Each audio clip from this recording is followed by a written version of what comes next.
Hello. Hi. Hi. Hi, everyone. We'll just wait 5 more minutes because we're still lacking about 100 people and people are taking in right now. We'll just wait small 5 minutes. Okay. Okay. Hello.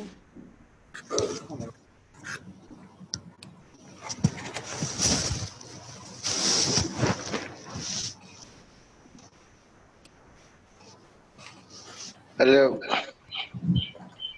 Oh, You hear me?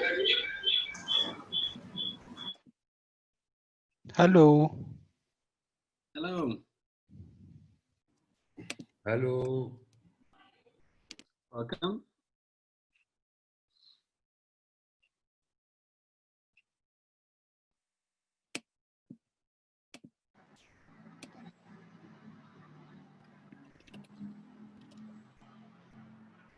أهلا وسهلا.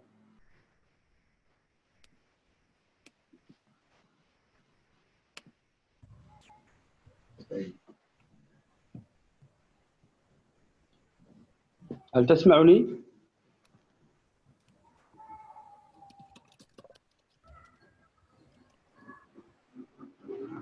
Oui, نسمعه.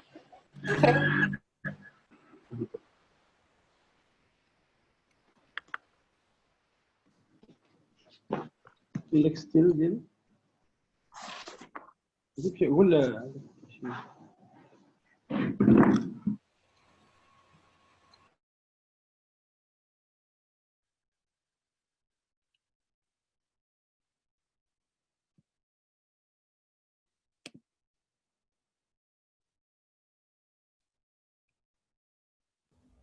Bonjour à tous.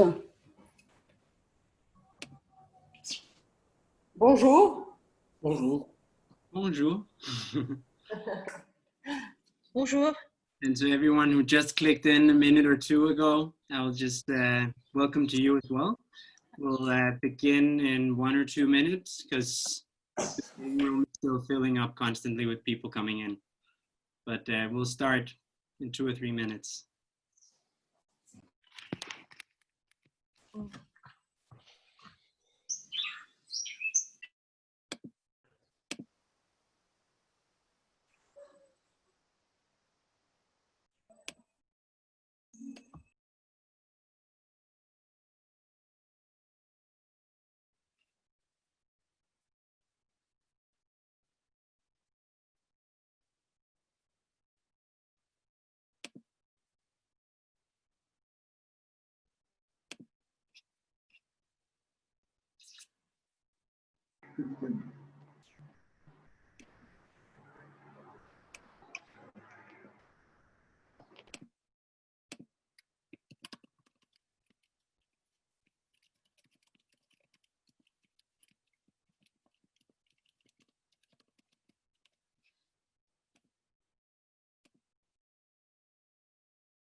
Okay, so I think we are a lot of people now, and it's not the end of the world if somebody misses the first 5 or 10 minutes. So without further ado, I think we should just get going. So for the third time now, welcome everyone. I hope you have read my here and that you've grabbed a little glass of water, a cup of coffee, whatever you need to feel ready. And I have a tech person with me today, Noah. He'll introduce himself in a minute as well. He will try to mute you. Otherwise, please mute your microphones because otherwise there'll be so much noise.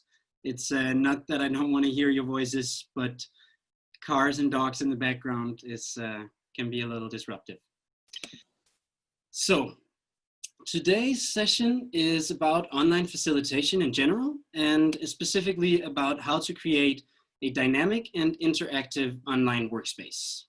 It's a workshop I've created with my consultancy company, AB Consultancy. So I'll start by introducing myself. My name is Anton Nielsen Bjerg, and I will be today's host and facilitator. And a small comment to that is that as we are in an online space, talking about online spaces, I will also, as the host and facilitator, stop up once in a while and explain why did I choose to do things the way we're doing it, how might I have done it differently. I have a background in some social entrepreneurship. I have worked with software development, in particular app development.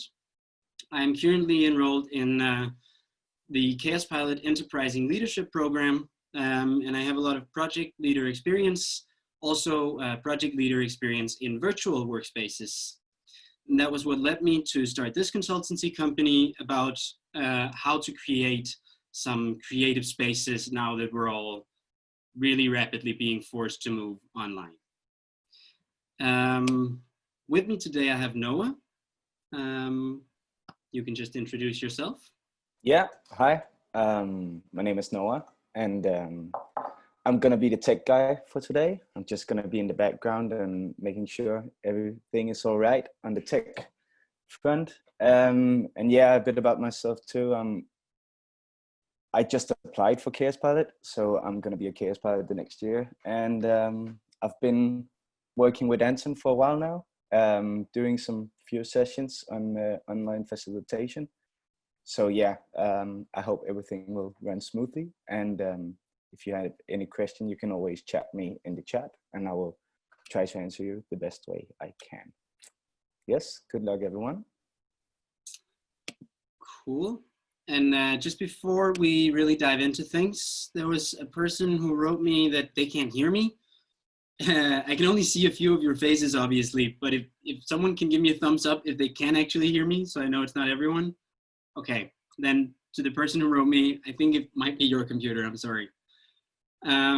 Yes, the first thing I'm gonna introduce today is today's IDOART.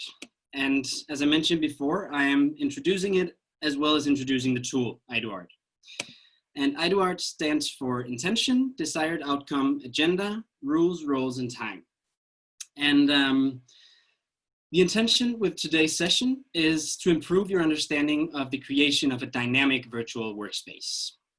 Thereby, the desired outcome is that you're better prepared for facilitating online sessions and that you know more about how to engage your participants when working virtually. The agenda for today, in a little bit, we will check in together. Then I will introduce you to a metaphor that I've created, which helps me to get creative around this strange thing. Then we'll do a little exercise of connecting to the topic before moving into today's 3 headlines, which is do's and don'ts as a facilitator, participant engagement, collaboration and co-creation. And then we'll round off with some tech sparing, a little bit of Q&A, and then we'll check out. The rules for today, so to say, is please mute your mic when not speaking. It sounds so rude to say it, but it just makes everything a little more tangible. In regards to questions, please use the chat to ask questions at any time. You can either send it to everyone in the meeting, or you can send it privately to Noah Raymond Goat, the tech guy.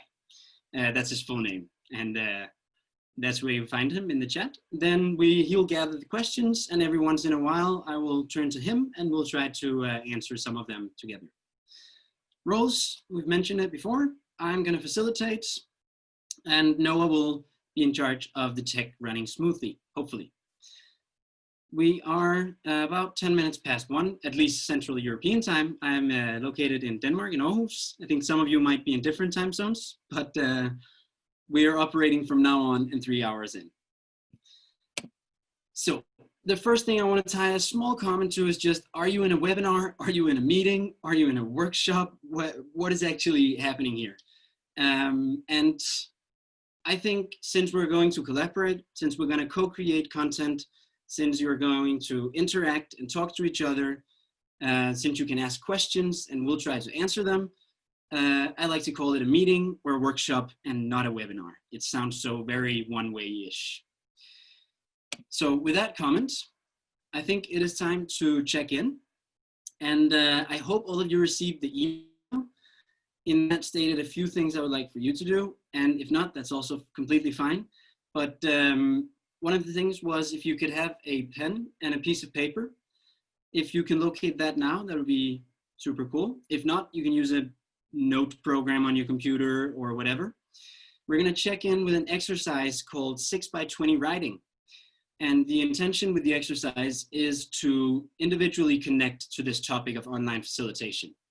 So basically, I will share with you 6 different sentences, and you will have estimated 20 seconds to answer each or to finish each sentence for yourself.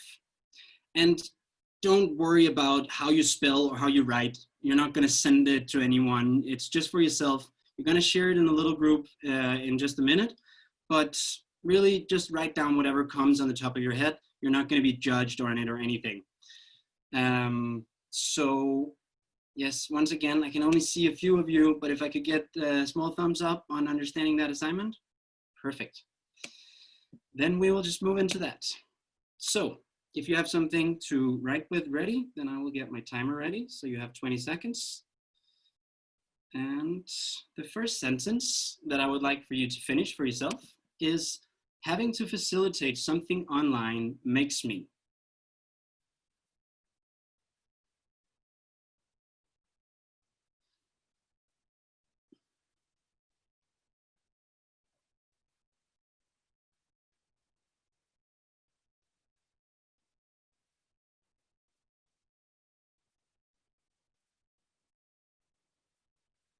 And sometimes this exercise feels a bit rushed. Don't worry if you haven't finished your sentence. Just continue when it suits you. Something that excites me in regards to working online is.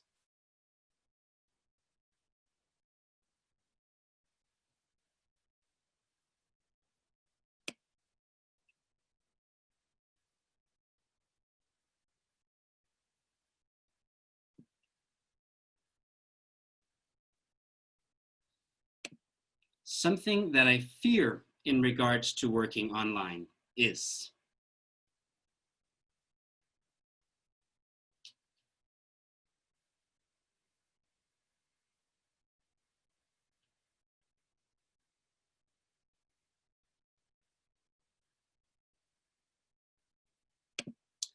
Something that has already surprised me in regards to virtual work is.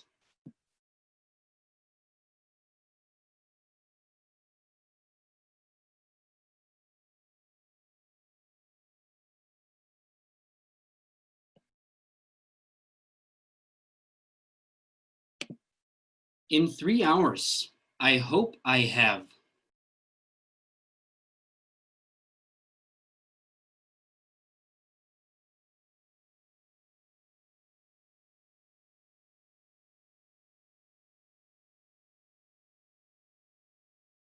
And the last one, I wonder.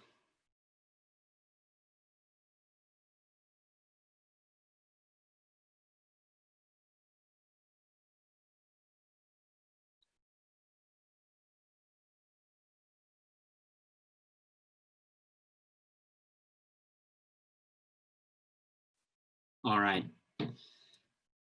Just finish off the sentence that you're writing right now. And now we will move on to the second part of the check-in. Still just checking in, don't worry. And in pairs or trios, you will just in a little bit discuss the answers of your 6x20 answers here. So the intention with this is to gain new perspectives and potentially to connect a little bit and warm up your speech, talk a little bit. And if I am to step out of my role as facilitator and due to the topic explain why we're doing this way, I would actually prefer to have everyone in pairs. That way you get to talk a bit more. Zoom has a limitation. You can only create 50 breakout rooms. So if we are more than 100 people, some of you will be in trios. And that's just something to operate around. We might not be right now, but in pairs or trios, whenever you're ready, Noah, shift people in. You'll have 7 minutes to just have a casual conversation around what you wrote and how that makes you feel, what you're thinking.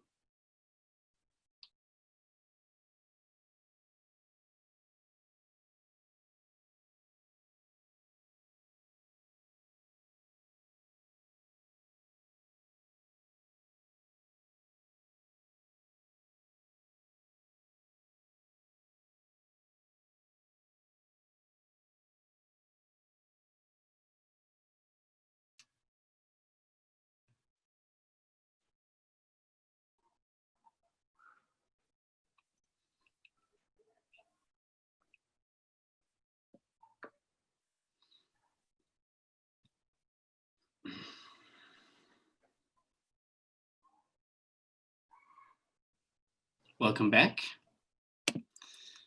Noah, will you tell me when we have everyone back?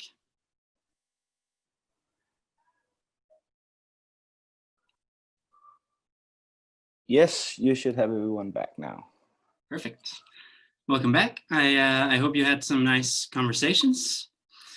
Also, some of you pressed ask for help along the way. Well noticed, there is that feature. Unfortunately, there was about 30 seconds left, so we chose to ignore it. But for another time, we'll try to come in and help you if you need it.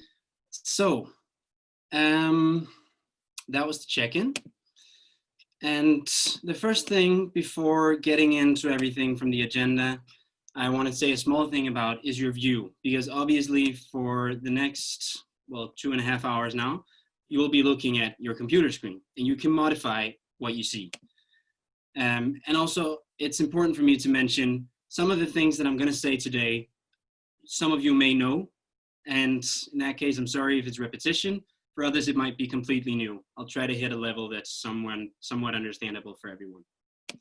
So in regards to your view, when screen sharing, like I am right now, you have 2 options of modifying it. The first is that you should have a small group of pictures on your right. And in the top, you have 4 different options. You can choose to see none of them, 1 of them, 2 of them, or a small gallery view. And with all of these 4 different things, in your bottom right and left corner, you can drag so that it takes up more or less of the space. Also, in the top of your screen, you should see something like this screenshot here. You are viewing Anton Nielsen Bjerg's screen. Hopefully it says so. Right next to it, it says view options. You can also choose to play around with this. I often use what's called side-by-side mode. That way you have the full screen on the one side and you have the participants next to. So in that way, the small group of people doesn't cover any of the content that is being shared. It will look like the second screenshot down here, and you can control yourself how much of the screen should be people and how much should be screen sharing.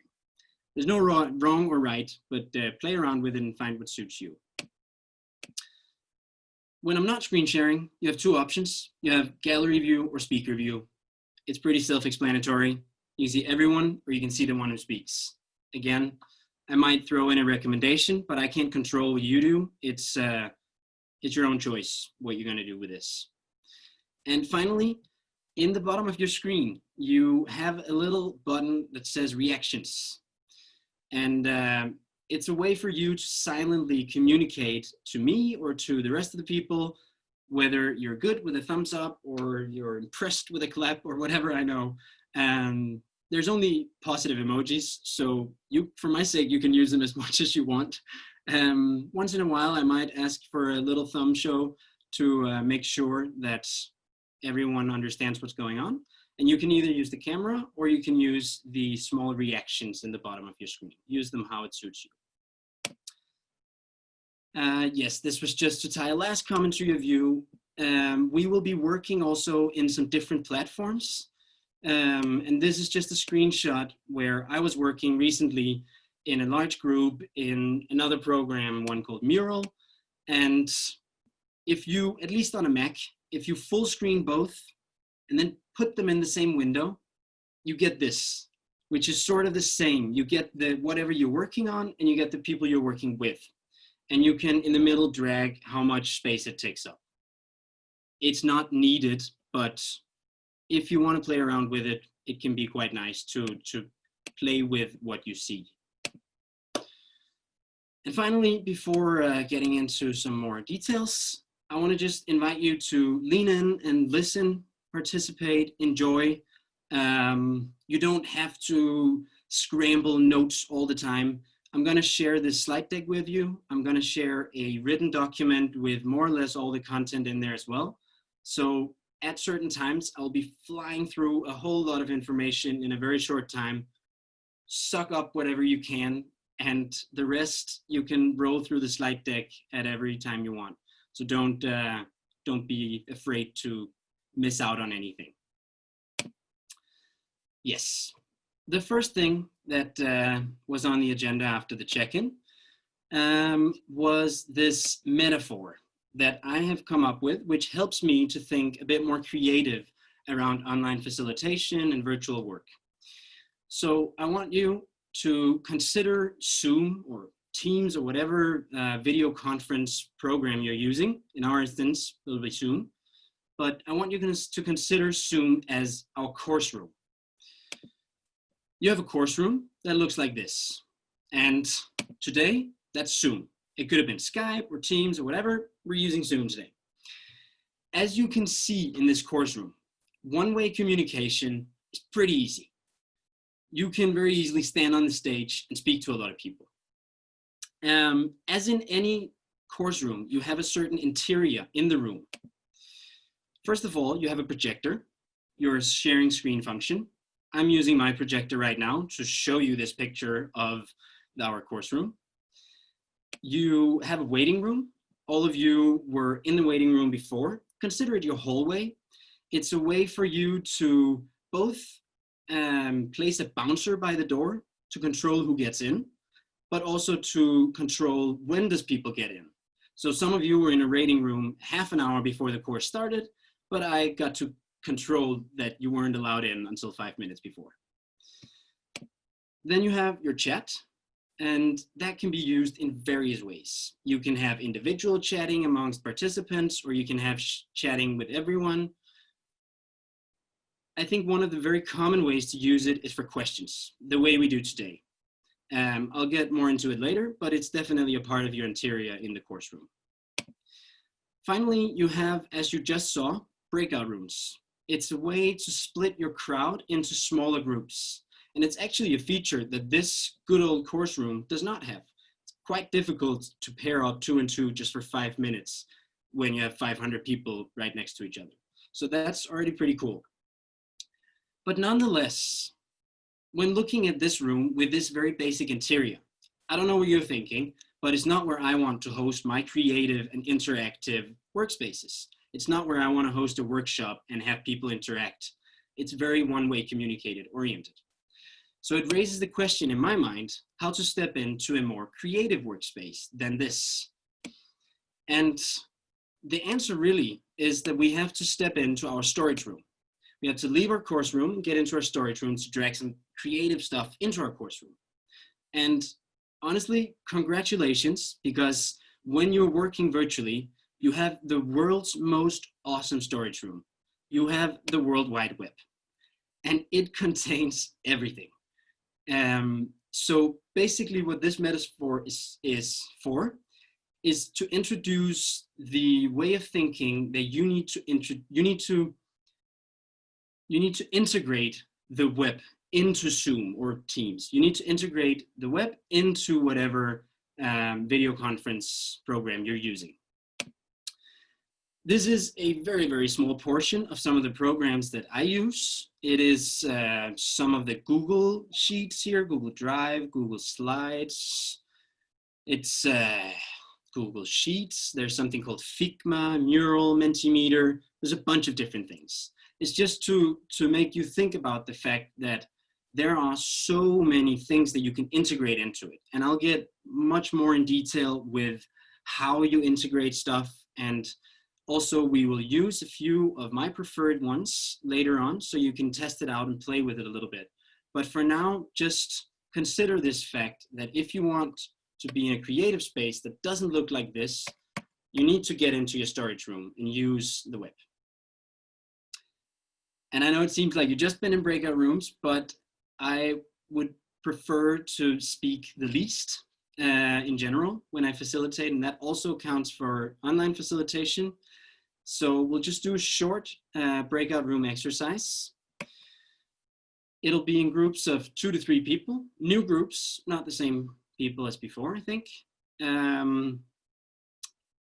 Maybe not, that's up to no one really.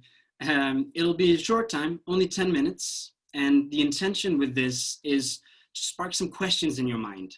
I know you've just connected to the topic, but this is a way for you to connect more into what have you already experienced and what would you like to learn.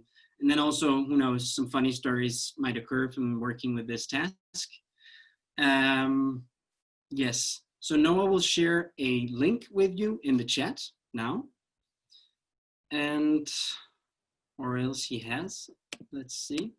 Yes, so please press that link and hopefully you will enter a Google Slides. So it's also a way for me to show you how to integrate, for example, Google Slides as a program for co-creation and collaboration. If a few of you can show me either a virtual or a physical thumbs up if you're in the Google Slides document. I see a few thumbs, that's cool.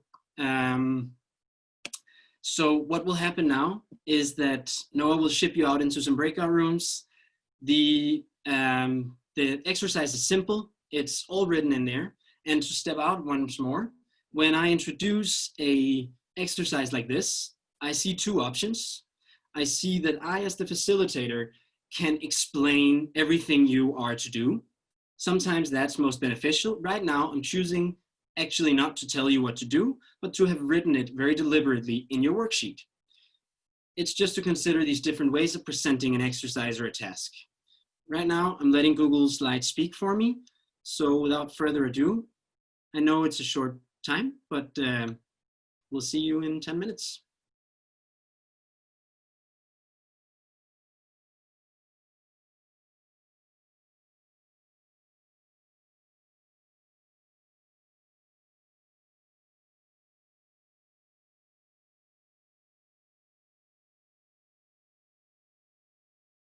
Thank you.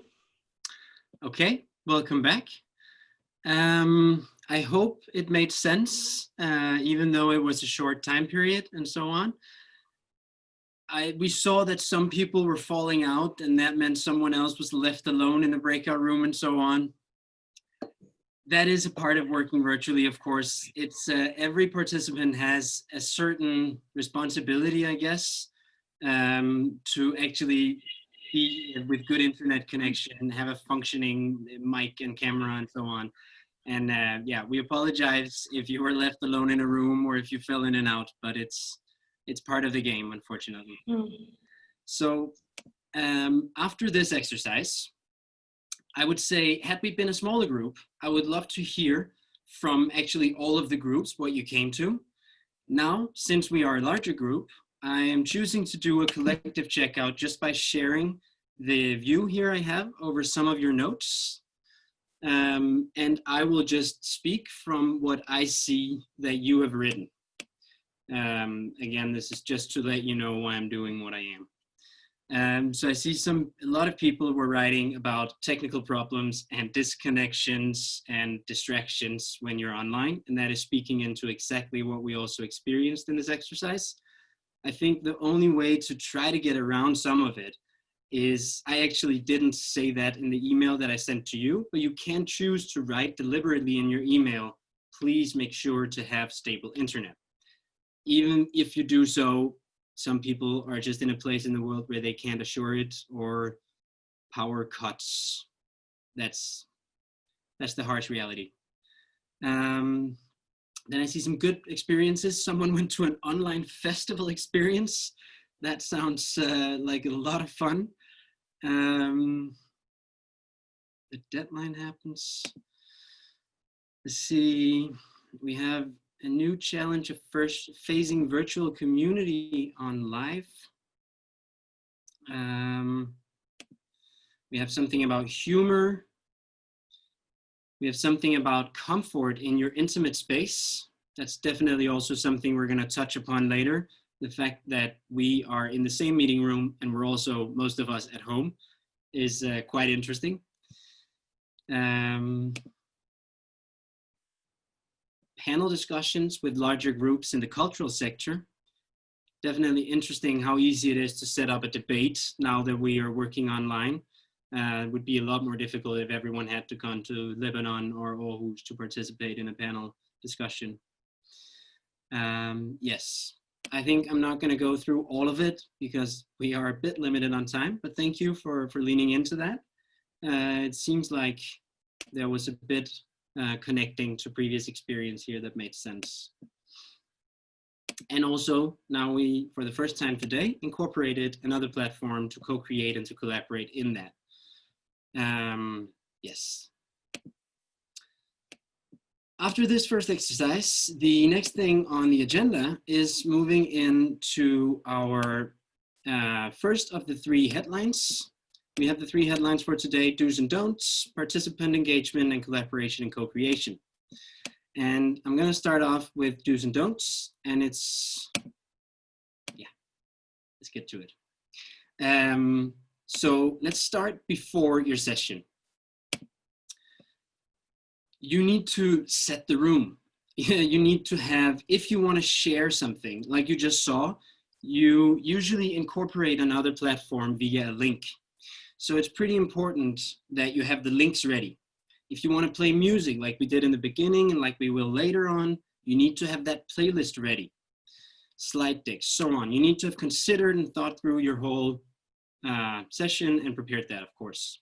But then you also need to prepare your participants. Send out an email. Is there something you would like for them to do?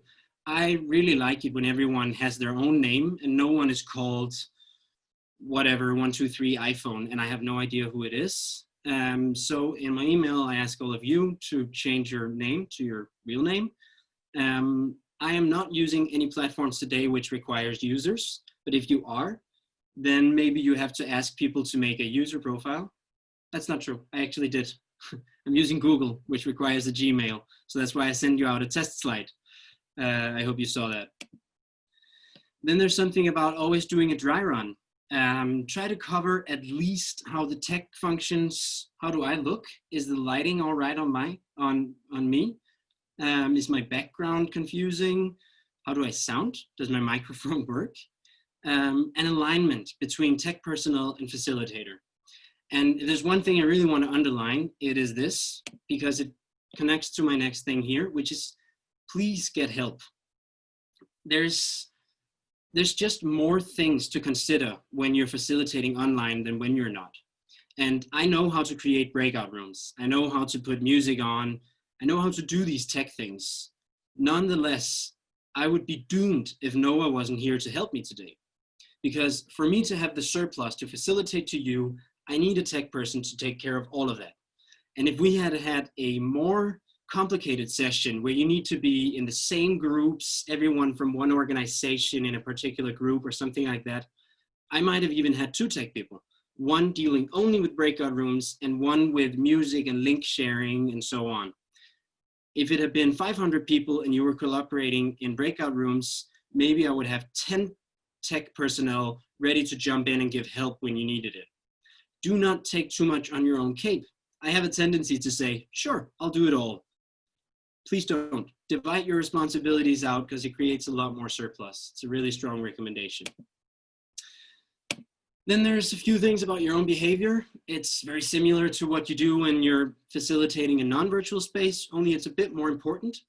Consider standing up. Be aware of your own energy, your voice. Try to take a lot of breaks. It can be pretty tiring to look at a computer screen for so long. And talking slowly is something I'm still working on. I'm sorry if I'm not that good at it, but again, it's pretty important because sometimes internet connection and so on. I think if there's one thing to tie to this, you've probably all facilitated something in a non-virtual space, so you know that it's important what energy you show. But the thing about a virtual space is it's so much easier to get distracted. It's so much easier to fall out, to leave the meeting, to check your phone, turn off your camera, whatever it is. And that's why these things are so much more important, because if you want your participants to stay engaged, you really need to be aware of how is the energy in your room. Then there's a whole aspect around presenting content. It's something you very often do when you facilitate or host a session. And the first thing I want to say around it is, I presented to you before, in our course rooms interior, we have a projector. And as with any other projector, it has a whole lot of buttons and features. So does Zoom's projector, the share screen function.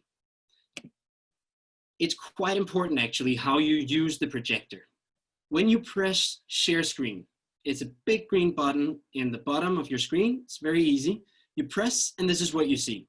Everything that's open on your computer. The one most important thing to keep in mind is whether you're pressing desktop or whether you're pressing on your Google Chrome presentation, for example. 99% of the times you want to press Google Chrome presentation deck or PowerPoint deck or wherever you have your presentation. Because if you press desktop, that means if I get an email or for some reason I accidentally shift into my calendar, if I've pressed desktop, you will see that, all of you. If I've only pressed Google Chrome presentation deck, I can check my calendar while speaking to you and you will still see my presentation deck. Not that I am checking my calendar right now, but no matter what you do on your computer, you're only sharing that one thing. So just consider what you're sharing.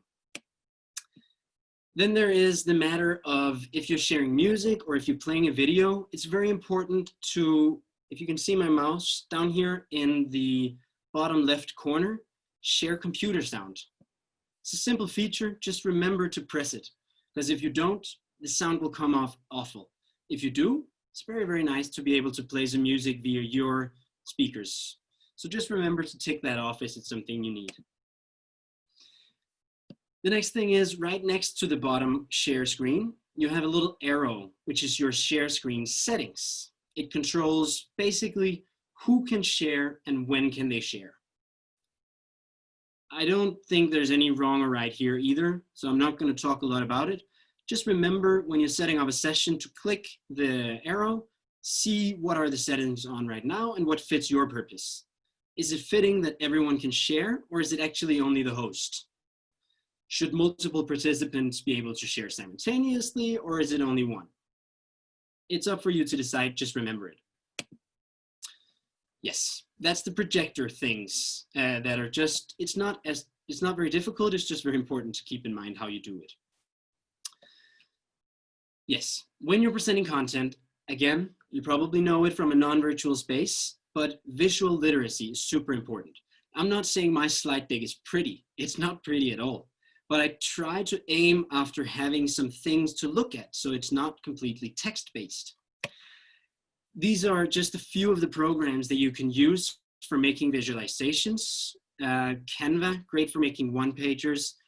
Miro, Muri, Mural, Figma, Pinterest.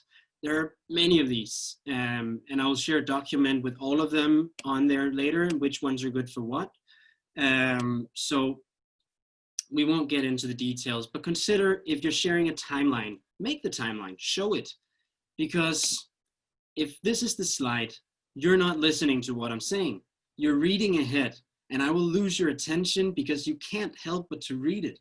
So really do consider having as little text as possible and having more visuals to actually communicate your message. It's very important.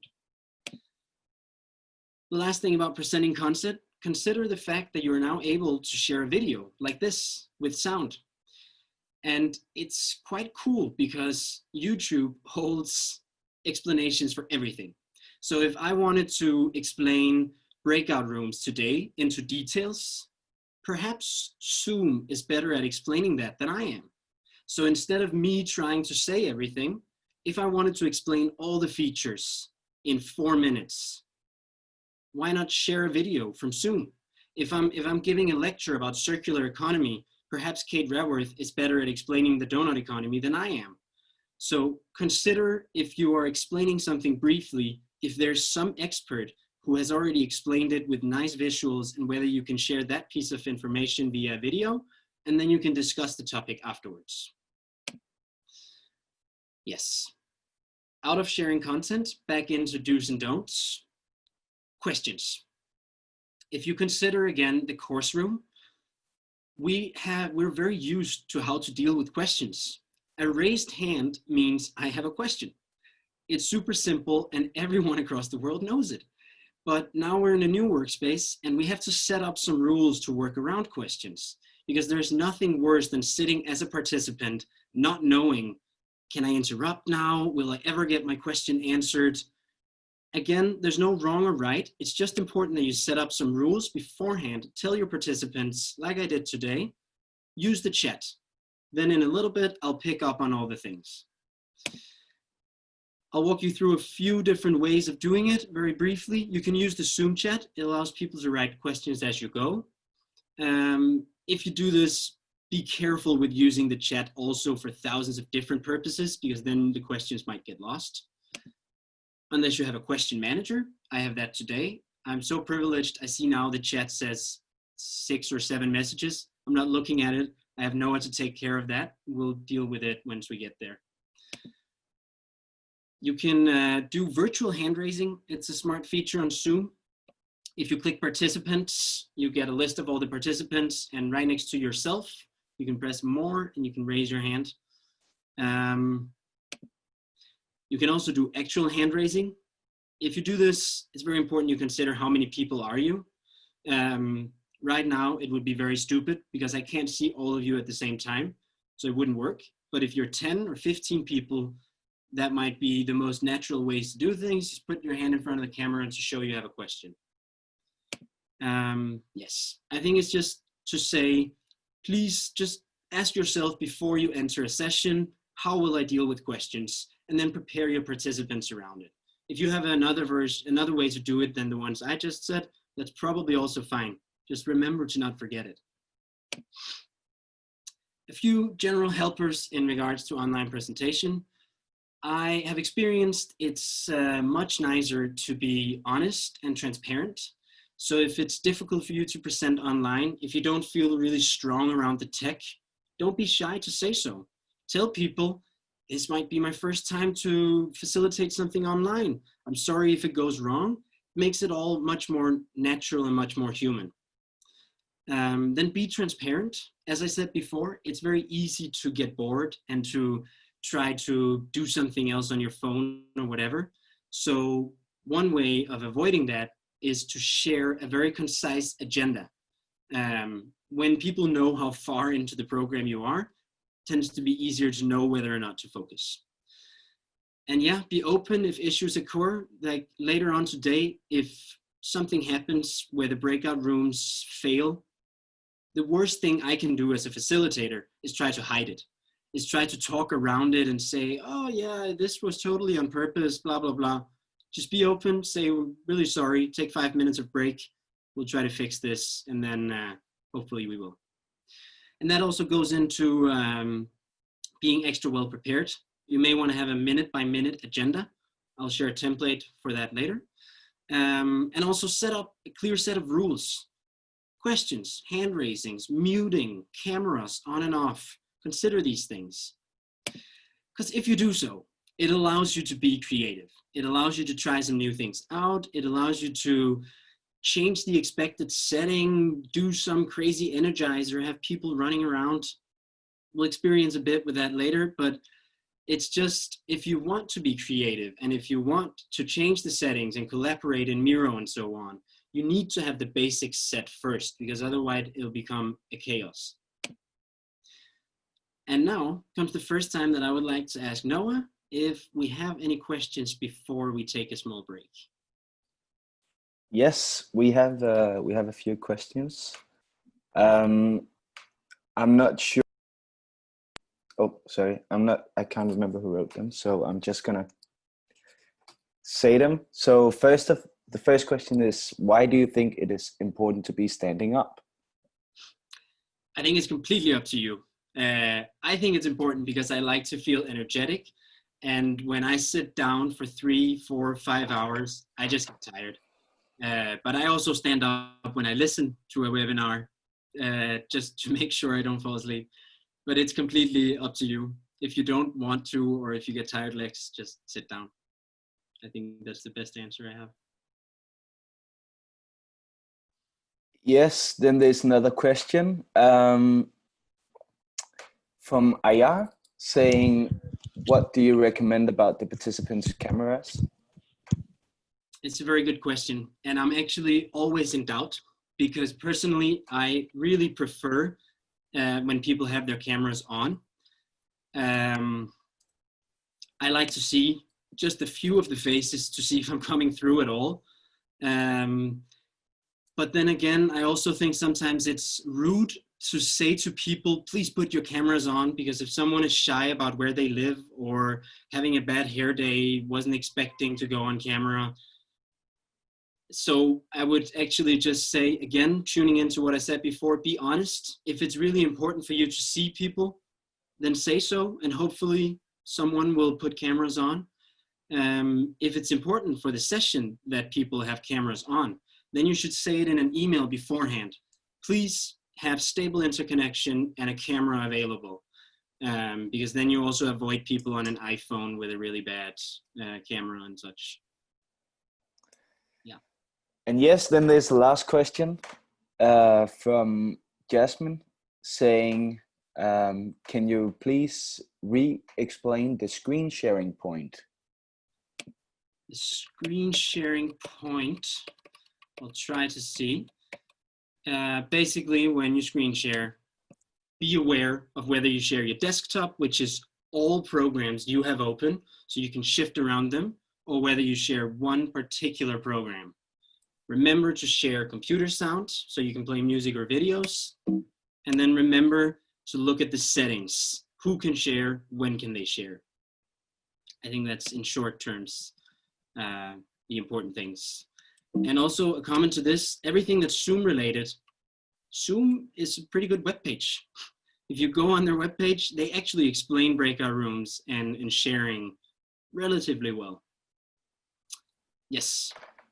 Okay, very last question from Nada, saying, is it possible to share individual messages in the waiting room? Is it possible to share individual messages in the waiting room? If I understand the question correctly, me as a host, or Noah as also the host, we are sharing messages to the waiting room constantly right now, because when people come in, we're writing out, we're just in the middle of the section called do's and don'ts. We'll let you in now, this is what we're doing. You can also send that individually to one person. I'm not sure if the person in the waiting room can also send texts. I might not understand the question completely. But I think people need a break. So if it's important, please phrase it another way, and we'll pick it up again in the next question round. I hope that's all right.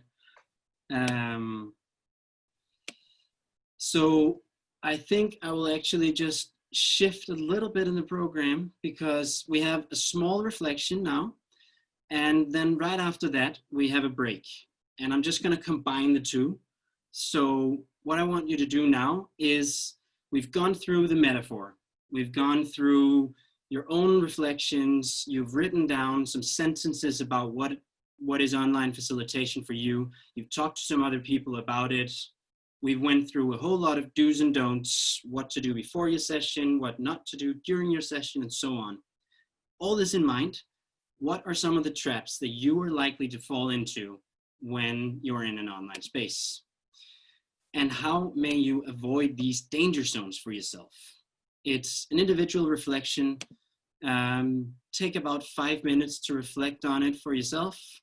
And then after that, take about 10 minutes break. We're pretty much on time. So let's say we'll be back in 13 minutes. 20 minutes past. If you want to reflect on this on your break, do so.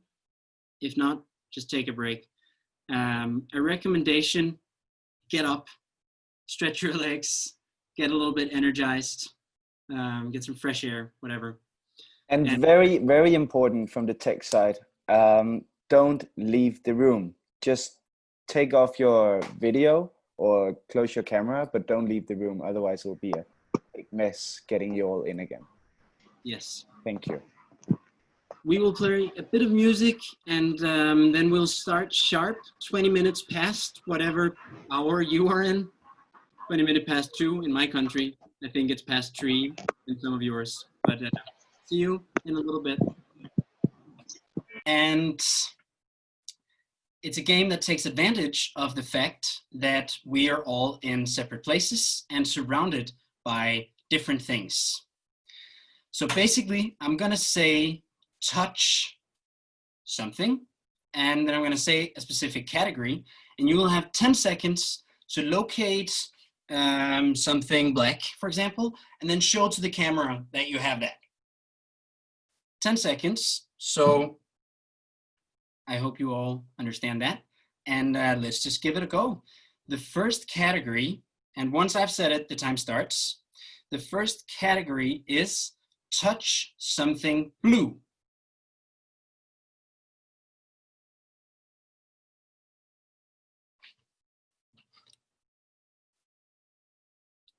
Time's up.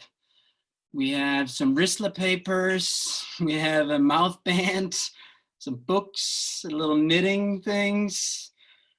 Yes, definitely we have some water bottles. Cool. Now, 3, 2, 1. Touch something soft.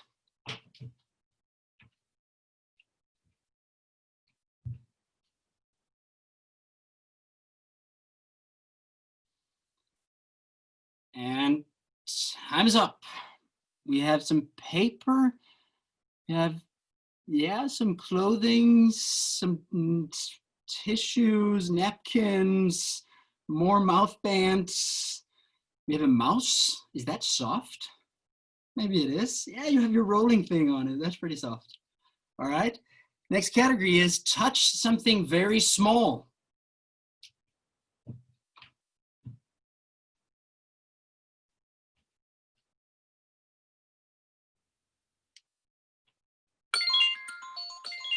Time's up.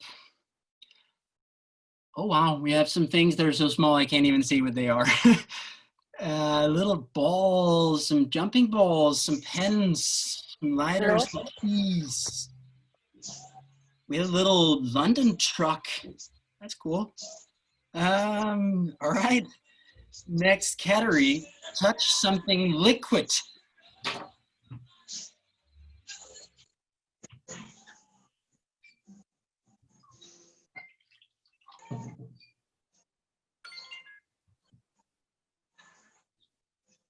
Time is up. We have milk.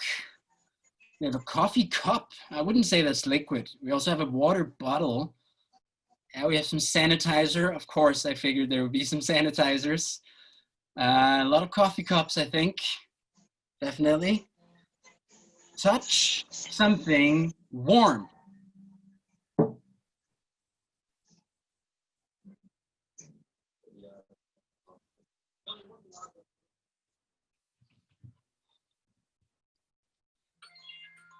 Time is up. One more time. A lighter. That is definitely warm. A few lighters. More coffee cups. Someone with their phones. I can imagine that could be hot, depending on the climate. We have some more batteries. Definitely. Okay, we have 2 more categories left, and now it might get more difficult. 10 seconds to touch something that is not yours.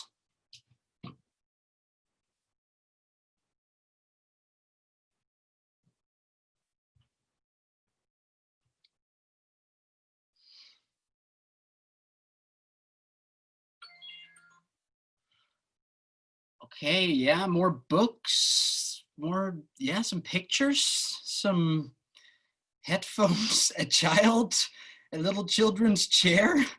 Yes.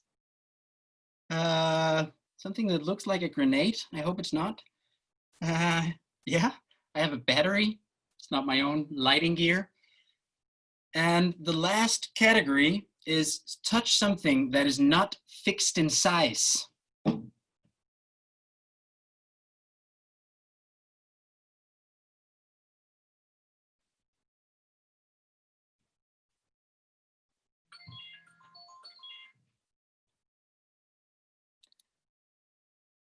Yeah, I see some glasses. Yeah.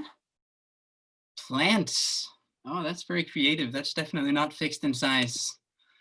I see a few headbands, some wristbands, some elastics, clothings, a water bottle. How is that not fixed in size?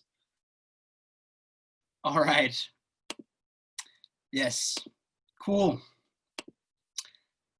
I hope it somehow worked and that it energized us a little bit.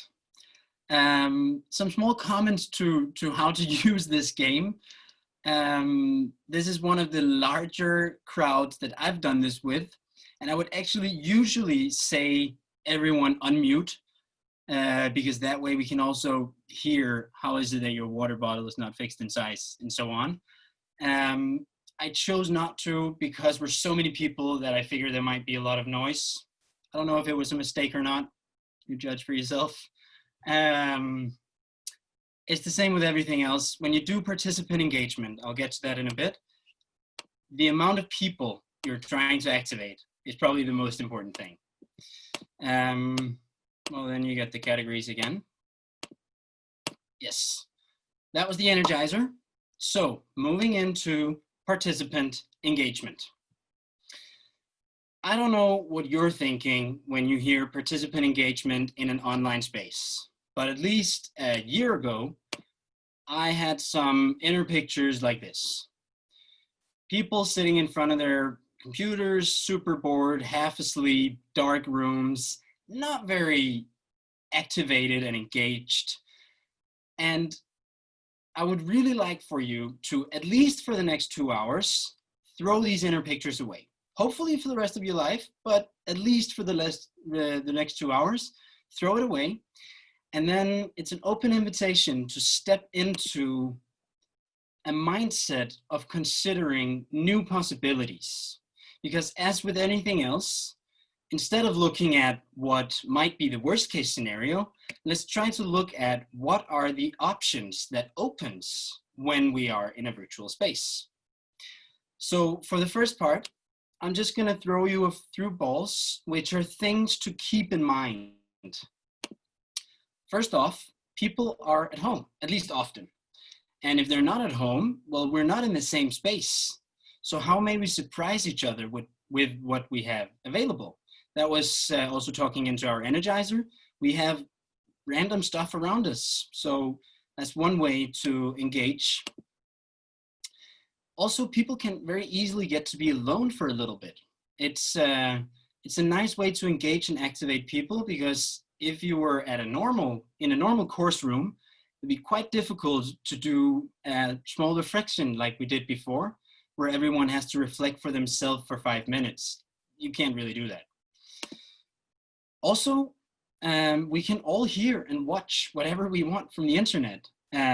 So whether you do it in a practical setting and share a video about someone explaining your topic, or whether you just play a little cartoon to make people laugh, it's up to you, but consider the fact that we have the internet available.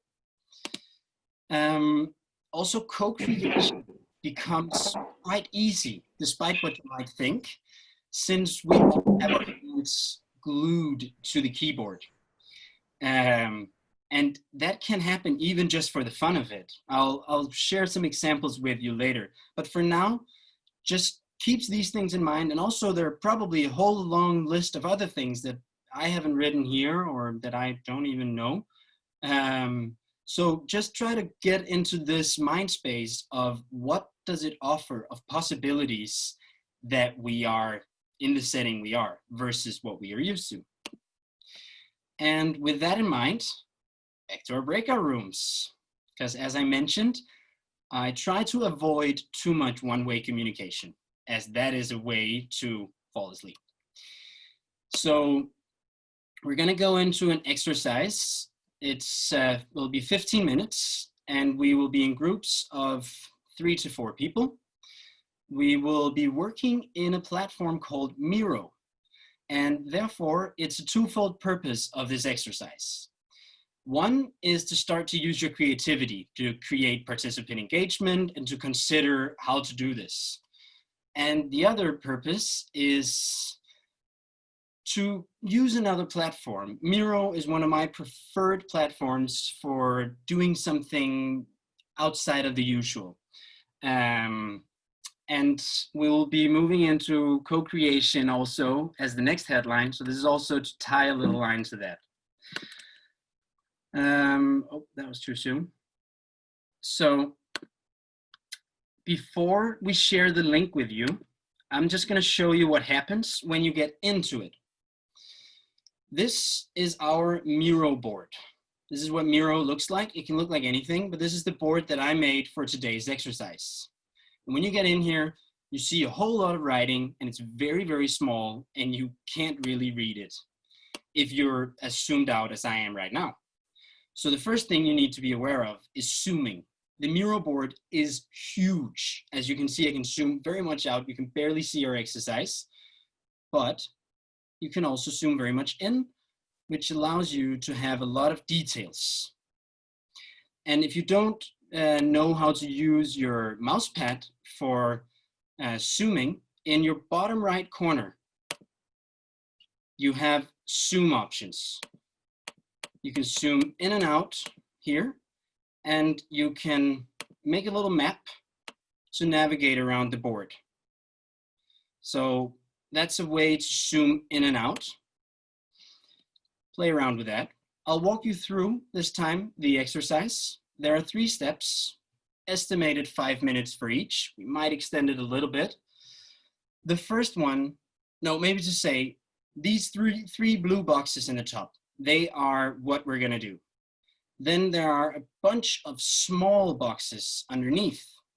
And if I zoom in on one of them, they all have the title, breakout room number 1, 2, 3, 4, etc. So when you're in a breakout room, in the top of your screen, you see it says breakout room number, whatever. And look at that in your groups, and then find your own board. That is where you are going to create, because we are all going to be, all 60 of us, in the same Miro board. Once you've located your little box, you start with step 1 in the exercise. Your objective for the first 5 minutes is to come up with one brainstorm question.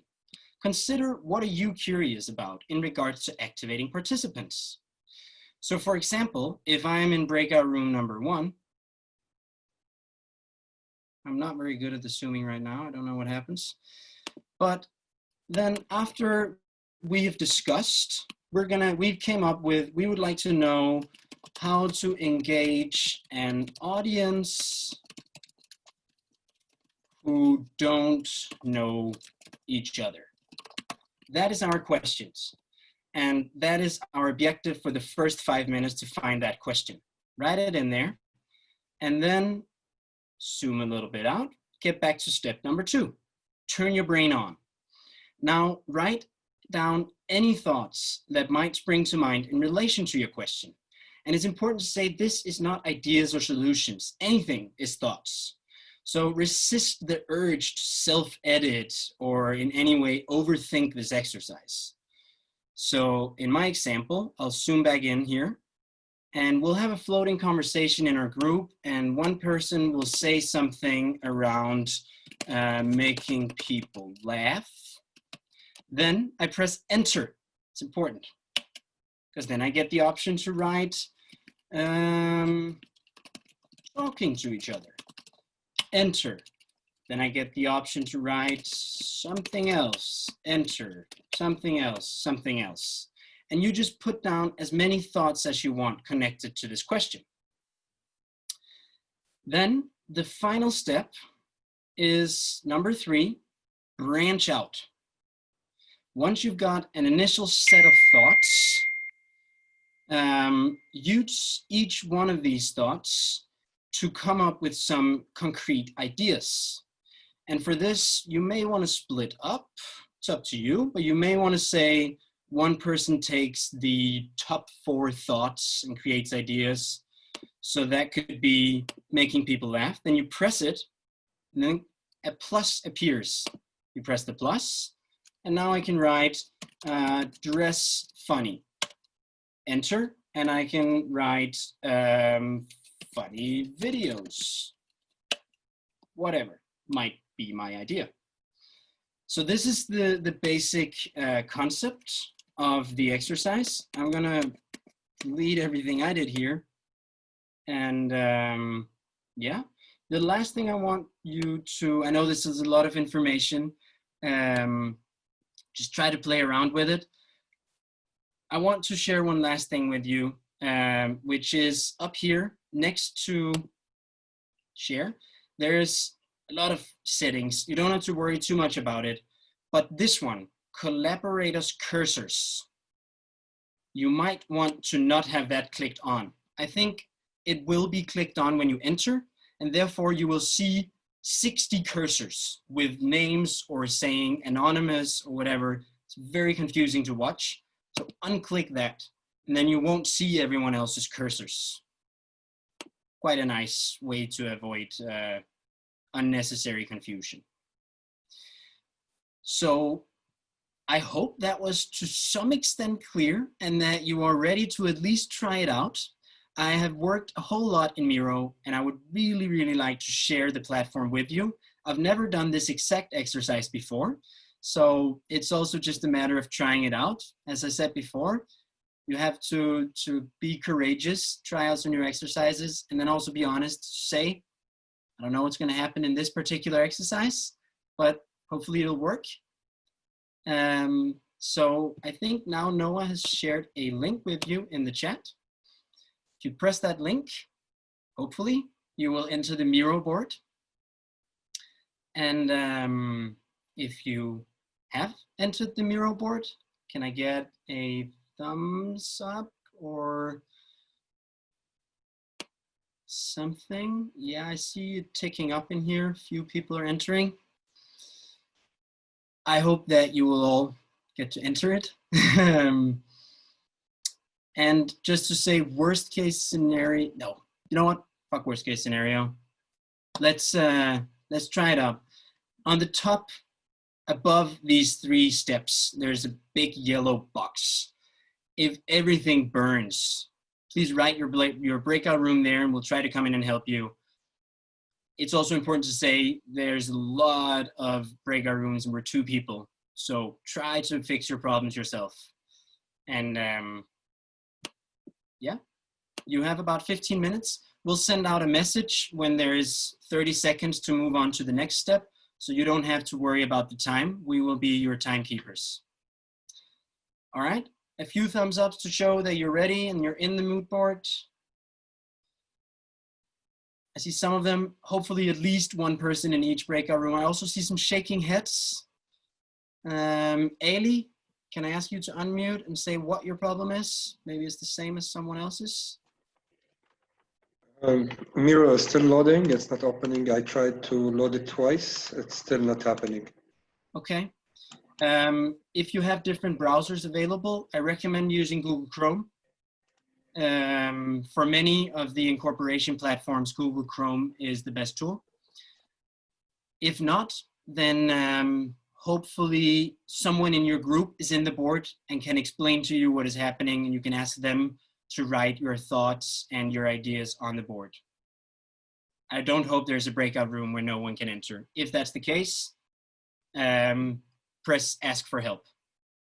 Okay, let's try it out. Noah, do you want to?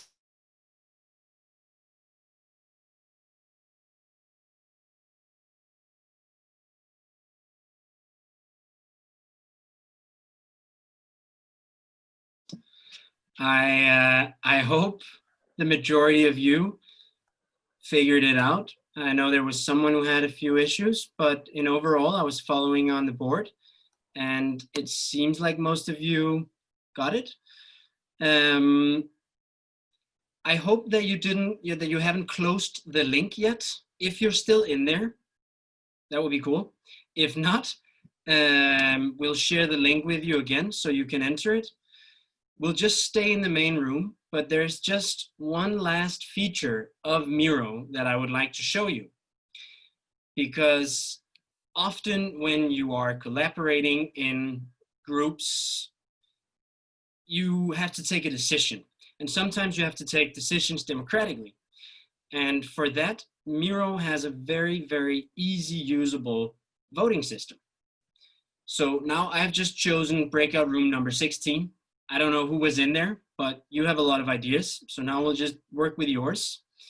And if you turn your attention to the Miro board again, just shift in so that you are seeing the Miro board. Then I will start a voting.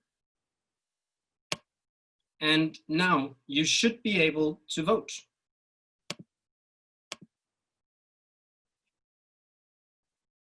I hope you are. It's difficult to tell, but basically vote on your favorite idea. You have 2 votes, and you do so by pressing one of the text boxes in the highlighted area, which is breakout room number 16. I only put it to 1 minute, so some of you will get to vote, some of you won't. In general, to this exercise, I think it's important to say we don't have in this workshop a very clear exercise that we needed to do. So a big part of the reason why we did this Miro exercise was also just to show you how to work with Miro. And if you want to really understand it, just go in and play around with it. They have a lot of features available for free. So you can get really far with their free account. It's a very recommendable service. And now I see the voting has ended. Oh, I hope I shared it. Can someone give me a thumbs up if they are seeing the results? I see some thumbs up. Cool. So as you see, the one that got the most votes was exercises in breakout rooms. The second most was start interactions and ask questions to the audience. So you can close the Miro link or at least get back to Zoom. We're done with working in that for now. The voting system is a cool thing, and I encourage you to definitely try it out when you have some sessions. Right now, it wasn't that important that we choose one of the ideas, but when you have a setting where it's important to choose, it's a really cool feature. So I am just going to share my screen again. And we've just done this exercise. We have just done the voting. So what I would like to do now is, now you have all brainstormed a bit, and hopefully you've gotten your mind set in on these different new possibilities that arises with a virtual workspace. So I'm just going to walk you through some of the things that I have found as good solutions.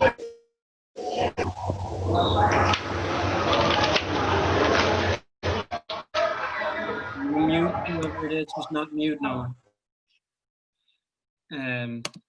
So, solutions for a few known situations. I have identified 4 areas which are some of the things that I find that it's very important. Anton, wait a second. Sorry, everyone. I don't know why I can't. I unmuted. Okay, there you go. I couldn't do it. I'm sorry. It's fine. So as I said, I've identified 4 areas in which I believe it's often quite important to try to engage your audience. It's when you check in and out. It's when you need to have people energized and ready. It's when you need to have people relaxed, comfortable, and open. And it's when you need to take the temperature on your participants. So I'll walk you through a bunch of my examples of this. And here it's very important again to stress, I will walk you through a lot of examples in a very short time. it's okay that you don't understand all of them or that you don't know them all down. You can always come back to it when you have the presentation deck again. Before that, the questions you need to ask yourself when you are just about to do something around participant engagement. The first important question is, how many participants do I have? And I have a golden number that is 30, which means if I have above 30, I consider it a large audience. If I have less than 30, I consider it a small audience. You may have a different feel of that, but in general, some of the ways that it's nice to interact vary a lot. Of course, it's different how you can interact when you are 500 people together and when you're 10 people together. And my line for which things you can do with small and large audiences is around 30. Más o menos. Then ask yourself, what is the objective of the interaction? Is it practical or is it just to make people wake up? So identify why it is that you want people to be engaged and activated. Consider also, how much time do I have at hand? When looking back, maybe the Miro that we just did was a little bit stressed because you only had 15 minutes. That might have been a nice exercise for a half an hour. Who knows? And then also very important to consider, how experienced is my crowd? Because if you have a crowd who you know they have never tried to work in different platforms before, maybe it's a good idea to stick to one platform. Only use the Google Suite. You can do a lot in Google Docs and Google Drive, or only work in Miro, but then don't start introducing a bunch of other things. Whereas if you have 10 people only and they're all very experienced, you can go a bit more wild. It's very important to remember who is your audience. So I'll walk you through some of the things that I have figured out works for me. When checking in and out, mood boards is a great way. You just create a Google Slides, an empty Google Slides with a headline. And now this one is in Swedish actually, but you basically just write a question. It can be work related or not. What did you do this weekend? Or how do you feel about online facilitation? With a picture or one word, say how you feel. That way everyone creates a mood board and that looks nice. Again, I would say below 30, really good exercise. Above 30 gets a bit tricky. Questions in general is a nice way. So you can maybe just go into gallery view, ask a question, and then point people out. And just say, Nala, answer this question. Hania, answer this question. Whoever, point out a few different people. And a way to keep it short, if you want to have a lot of different people's voices coming up in a short time, ask for one word, one sentence, or one breath. That way you avoid that people like me, who tend to talk a lot, will take 5 minutes to answer the question. Another way to do that is more suitable for larger groups, kind of what we did today, create breakout rooms and have people in pairs or trios working on a question. Today, I chose to have you check in by your own reflections, but I could have also just asked you, how do you feel about online facilitation? And then ship you into a breakout room in pairs to discuss that as a way of checking in. Then there's some more fun ways to check in when you're in larger groups, again, using what is available. Find a funny hat or find some funny glasses. If you go into gallery view, make usage of what you have. So use the pen and paper, go into breakout rooms and ask them to draw each other, or draw your breakfast and everyone holds the paper up towards the camera to show the drawing. It can look quite funny if you ask people to dress up or to find some funny hats. Yes. You can also do some guided reflections. It's speaking into this mindset of using the fact that people can be alone. So invite people to turn their cameras off or close their eyes, maybe play some calm music, and then take people back to the beginning of the workshop. What were your feelings? What were your thoughts? Have you learned something over the course of today? So and so on. Checking out in larger groups, it can be nice to harvest the day. You can do it in a Google Docs document, and you can just ask for one sentence, or if it's a workshop spanning over more days, perhaps you want the checkout of today to connect to the check-in tomorrow. So you make your advice for tomorrow today, and you check in tomorrow by looking at that advice and consider how you want to interact with it. Something that sparked a certain emotion, whatever it is, throw this out, make a Google Docs, play some music, and just give people time to write. The other area that is not checking in and out, how to make people feel relaxed and calm. And here I would just really invite you to be creative. Of course, consider your audience. If people know each other, maybe it's easier. If they don't, how do you do that? Take advantage of the fact that people are home. You can actually ask them to lay down, to close their eyes, to get naked. You can actually ask people to do some things that are not possible if we were all in the same course room. Get into your comfy clothes, change into your pajamas if that's what makes you comfortable. Yes. A few of my favorite energizers. Pick yourself up drink. You just take 5 minutes, you play some interactive, some nice energetic music, and then you ask people to go out and make a glass of water, grab a beer, make a little cocktail, cup of coffee, whatever else you want. That gets people up, it gets people to drink something, and then when you come back, you all cheer together, and you start. Get some air. Most of us are usually, I see most of you are inside, I'm inside. A nice way to get energized is just to go outside. So just play some music, ask people to open a window and put their head out, or to open the door and get outside.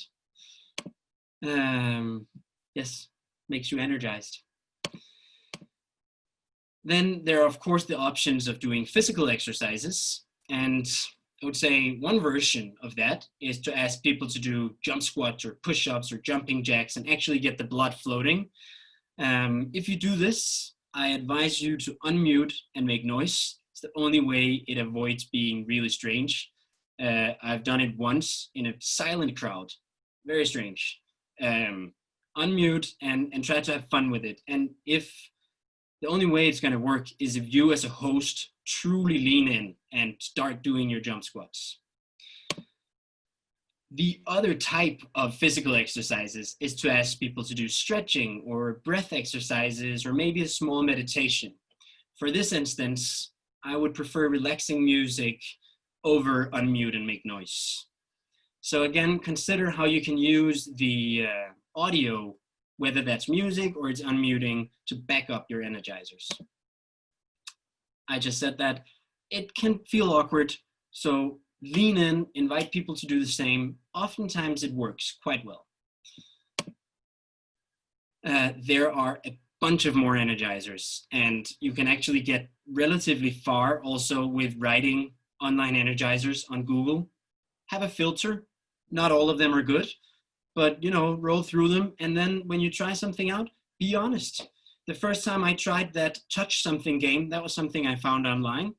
I've come to love it, and now I'm using that a lot. So find whatever works for you, play some small games, make some competitions if you want.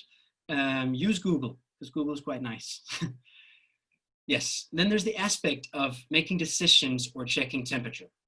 And it's at least one of the things that I have found the most difficult when moving virtual, because I tend to read people's faces and people's body language a lot, and obviously you can't do that. So as a facilitator, it can be a little bit difficult to know if people are even understanding what you're saying, whether you should repeat or whether you are just being boring and you should move far ahead. A few different ways to do that. One is, or two different ones, are either thumb show or finger show. So you ask a question, how are you feeling today? Or did you have a good weekend? Or it can be related to what you're doing right now. I could ask you, do you want to hear some more energizers? And then 1, 2, 3, and everyone make a thumb show. If you have your settings right now so that you can see my camera, that's preferable. In that case, you can ask people to modify their answers. So if they don't really care, they can go like this. They really don't want to hear more energizers. This is it. If they want to, this is it. So like that, you can get a general feeling by scrolling through. Of course, I advise you to go on gallery view for this so you can see all of the cameras. but it also looks nice when you have a lot of people's thumbs in your air. And you can do the same with a finger show. So you can say, how good was your weekend? Show me finger count. This means you really had a shitty weekend. This means you enjoyed yourself. And you can do the exact same. Are you understanding my current content? 1 to 10? Hell yeah, we're feeling you. Or yeah, well, we're getting a bit of it. So that's a way to check the temperature by using the finger section. Then there are also some digital platforms for this purpose, of course. There are a lot of them. I also got a suggestion in the chat before. There's really a lot of recommendable ones. SurveyMonkey or Google Forms are good for some more formal things. It doesn't work like checking the temperature like this, because you have to download the answer and so on. But if you want your team to make a decision over the weekend and you have an open survey, that's a good tool for it. You can also do dot voting. You can do it either in Google Slides, Mural, Miro that we were just in. That's a very similar program, Mural. They're two of a kind. And you can do this in many ways. I put up an example here where I'm doing it in Google Docs. And basically, you just ask people to set a little dot on whatever they want. Mentimeter is a very, very recommendable tool if you want to take real-time temperature on your team. I'm not going to go into details on how to use it, but if this is an aspect that you are somehow struggling with, find a notepad and write Mentimeter. This is really good.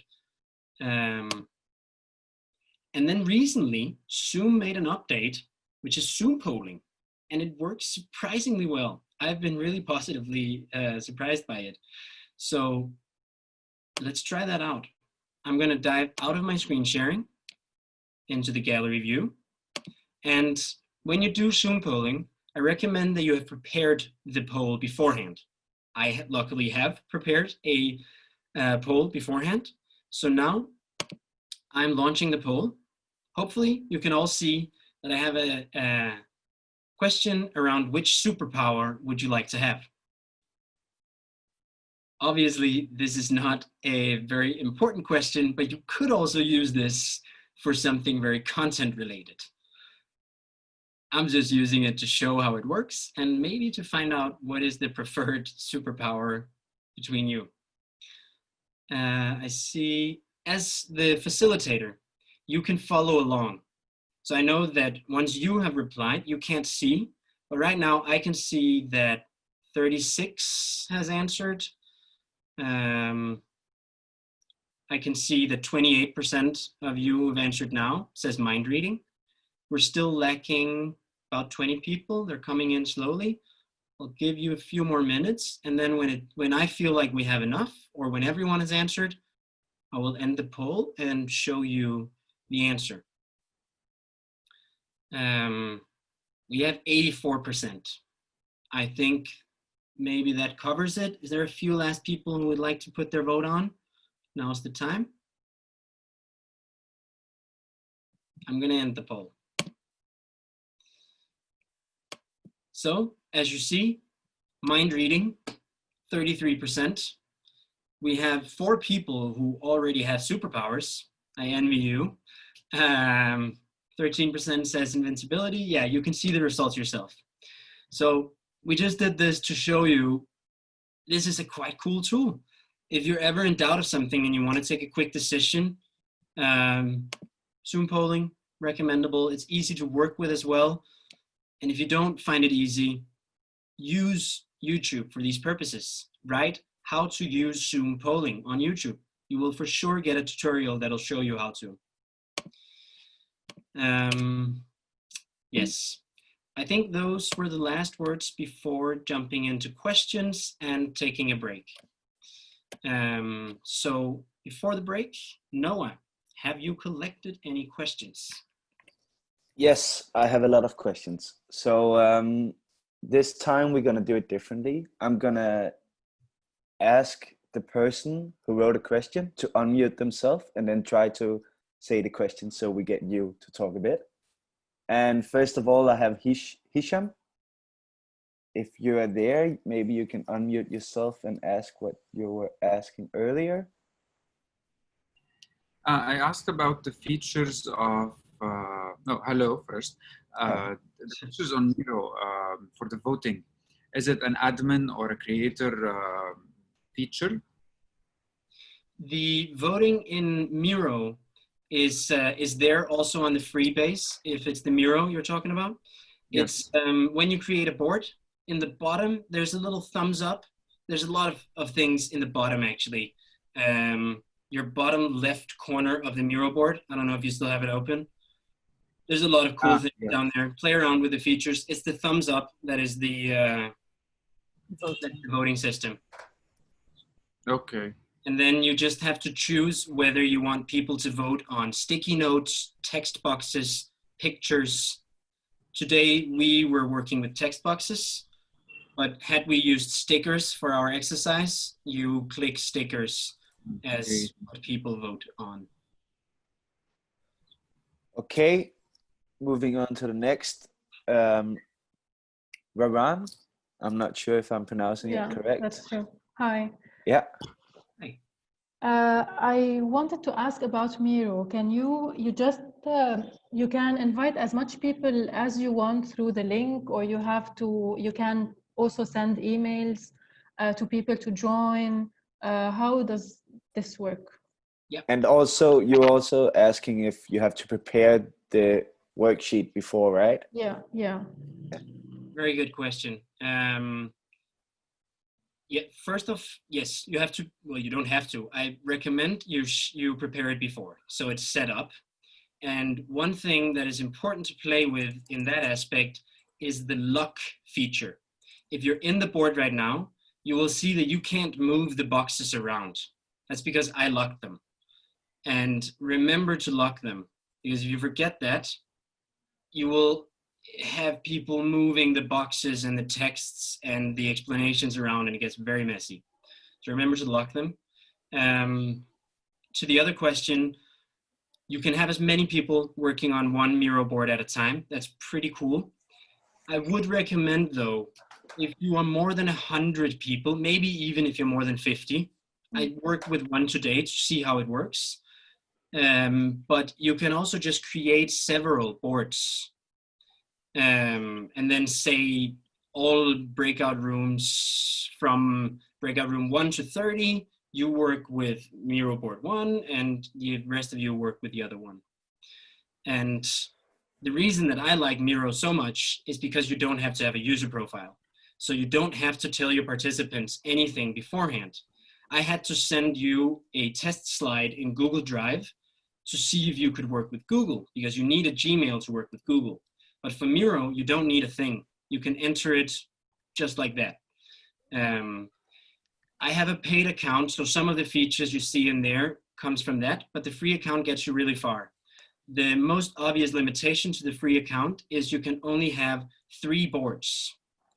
Then when you have more than 3 boards, you need to pay. So that's, I guess, your preference if you want more than 3 boards. Thank you. Okay, moving on to the next. David, you had a quick question? Yeah, actually, it was very specific concerning the voting system. Is it anonymous, or can we identify who voted what? You can do both. Okay. I chose anonymous today, but you can also, the thing is, if you want it to be where you can see people, then you need to have people locked in, obviously. All right. Can I ask another fast question? Of course. Basically, can we activate sketching or any kind of visual form in Miro, like to visually sketch ideas or to share something like that? You can definitely. You have you have something in your left side called shapes. If you just drag in a shape, say you drag in a big square, then within that, you can allow people to draw. That being said, there are other programs that are better for that. Figma, it's a little bit advanced, but it's really good. Otherwise, actually, Zoom has a whiteboard that's not all bad. I didn't incorporate it into the Zoom interior because it's not one of the main features, so to say. But if you want to play with visualizations real time, I suggest you look at either Zoom Whiteboard or you play with Miro, it can work, or you go into Figma. How do you spell it? Sorry, Figma? Figma. Thank you.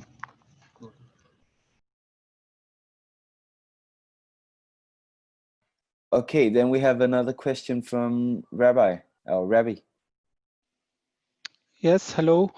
My question is a bit general, so I don't know if you want to answer it now, but I want to know if you have tips on connecting one webinar or to another, like creating a training module, or like that people keep engaged through more than one webinar or more than one session. That's my question. I think I understand you, and I think the question is, if you use Zoom at least, they have a whole section called webinars.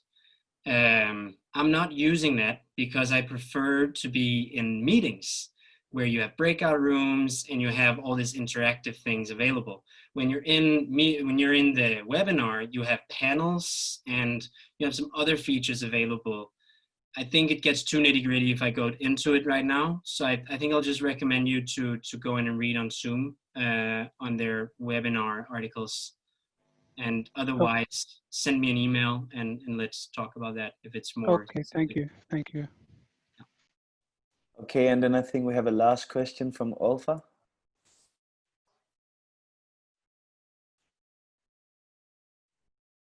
Just have to, yes. Hello, everyone. Actually, my question is about like the last exercise on Zoom polling. And could you please explain the feature? How did you see the results without like sharing it with us? Like the result of the Zoom polling. Thank you. It's simply because I launched it. It's the person who launches it sees real time what happens as well. And it's actually sort of a shame. I wish that you could make everyone see it. You can't. It's only the person who presses launch who can see the real time, and then I have to share it. Okay. So I think it's time for a small break. We're a bit over time, but we'll take a 10-minute break, and I'll just tie a small comment to that, because now we took a lot of questions, but otherwise it may have seemed like, why did you make a polling that was about superpowers instead of asking, do we need a break? That way you can ask your participants whether they want a break. That was very intentional. I highly recommend you to not leave it to your participants whether or not they want a break. People can't manage it. They'll say no when they need it. They'll say yes when they don't. Take the mandate, overrule people, force them to take a small break. It's a recommendation, and now I'm doing it. It'll be a very small one due to time pressure. Let's see you back here at 35. That's in 9 minutes. And I force you to take a break.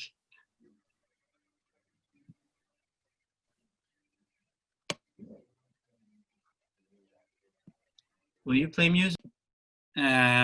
All right, welcome back.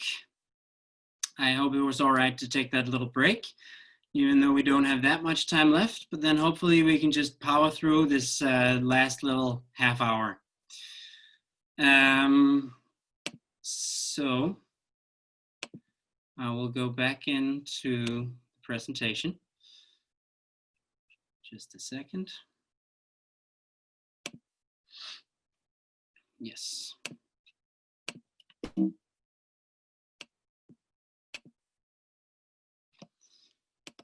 So, as you know, we had 3 headlines of the day.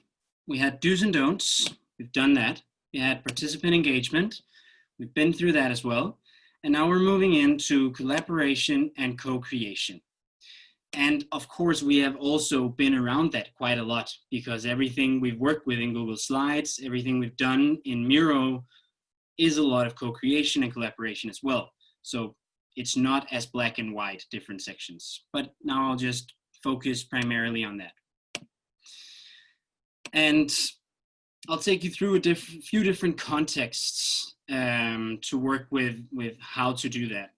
And one thing that I have come to learn is oftentimes there is a saying which is relation before creation. And in many settings, it's actually quite nice to get to connect a little bit before you start working hardcore on some topic. And that is something that can be a bit difficult when you are working virtually. So if you're in that setting of needing to have some relation before your creation, then consider these examples. Speed dating. Create a random breakout rooms with 2 or 3 people in each. And you can broadcast messages out. As you saw, Noah sent messages when you were working in Miro saying how long time you had left. So you can send those questions out. They can be personal or work related. You can define the conversations like that. And you can generate many small one-on-one conversations. Another great way, again, I keep coming back to this aspect of taking advantage of where we are, but it's also one of the crucial things around virtual work. So exploiting the fact that we are at everyone's homes. In breakout rooms, maybe ask people to find a small object with a story behind it. Get a tour in people's homes. Invite people to ask questions about what they see in the background. Maybe if you're 10 people in a small group who really needs to get to know each other, don't go into breakout rooms. Set aside an hour or 2 to get a tour in everyone's house or to hear the story around this painting I have behind me. That might be a fun way to get to know me. Because I see a lot of things in your backgrounds as well, and that's just a good conversation starter. So use that. That being said, the main way to use co-creation and collaboration, I've mentioned it a few times, it's back to the metaphor, going into the storage room.com into Zoom, integrating the World Wide Web into our video conference meeting program. We've done it, but I would like to set up some ground rules of how to do it. So as you've seen, it's quite smart to use the chat to share links. You can also use emails to share links. If, for example, you have groups pre-made where you know they will need to collaborate on one thing throughout all day or all week, you can create a Miro board for each group and send emails. It's just a modified way of doing things. But in most cases, the chat is a very deliberate thing. Precise instructions in the document is very recommended. Again, I mentioned it before, you can choose to say what people are doing, or you can choose to have it written. I would say even though you choose to say it, also have it written. People might not have heard you, they will have forgotten, whatever. Be very deliberate so that once people are on their own in a breakout room or with music on or whatever it is, they can always come back to the instructions of what is it actually we're doing right now. That was what I said. Consider walking the participants through the instructions, taking a minute to let people understand it, take questions. That was sort of what I did when introducing the Miro board. I did judge, though, that we were too many people to have an open question round, as that may have taken too much of our time. But are you working in below 30 groups, comes the magic number again, I would strongly recommend when you introduce a Miro board to ask out, all right, is everyone on my team in? We have 2 or 3 people who's not, take the 5 minutes of getting them on board as well. It's usually worth it. Then consider working in some small circles or sprints. Let participants work, then come back after an hour to check in together, take all the questions that have come up and clear the confusion and then get back to working. You can do that again and again and again. And you can also use your Miro board or your Google Slides, your Google Docs. You can also use that to harvest questions along the way. So that if you send groups out to work for an hour, what we could have done in the Miro board was to make a small box in one of the corners that says questions. So that when we come back in an hour, I, as a facilitator, already know what are your confusion points and which things will I need to answer. It can be very beneficial also so that the people who ask the questions gets them noted down out of the world. They know you'll answer it in a half an hour and they can move on. That's just a small, nice, funny thing. Remember, you can listen to the same thing. We'll do it in a little bit. You'll see what I mean. But just if you're working on an exercise where you're not in breakout rooms, you can listen to the same music. And it sort of creates a more common feeling of working everyone together on something. Works around the distancing. And this is probably the most important one to remember at all when you're doing something where you're incorporating the World Wide Web into your video conference meeting program. Does the platform require your participants to have a user? If it does so, consider, is it easy to create one? And based on that, take one, either approach is fine. Do you need to ask people to do it beforehand, or do you need to set time aside to do it? That's also fine in the meeting. Maybe you decide this program, it was actually a little bit gnarly to make the users, you have to write all things about your nationality and your age. I don't feel like asking the participants to do that beforehand. We'll just do it together. That can be nice if you have the time for it. But if you're a bit stressed, I have so much I want to share with you. So I decided, you know what, you can make a Gmail from home. I'm not going to walk you through that here. Just very important, whenever you're using a platform, ask yourself, does the people need a user and how do I prepare them? Is it by saving time or is it by having them create a user beforehand? That was my cue to remember to go in here. Because instead of, I had some considerations around how to share this with you. This is a document. Actually, what I'm going to share with you is a whole folder in Google Drive. It is this folder. In here, you have a document, you have the presentation deck, you have some test slides, you have my design for this session, so you can use that as inspiration. And you also have this document. It's a long document, and I'm rambling on about basically all that I'm saying in this workshop as well. But I just want to walk you through the last thing in it, because that is a list of advised platforms to incorporate. And we don't have time to use all of them, obviously, but basically we've used Miro, and Mural, some of you may know it, it's very, very similar. I just prefer Miro, but you know, if you're working in an organization that does Mural, cool.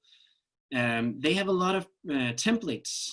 So if you want to make a timeline, or you want to make idea generating, brainstorm or whatever, consider using their templates for that. You don't have to spend a lot of time on designing the board.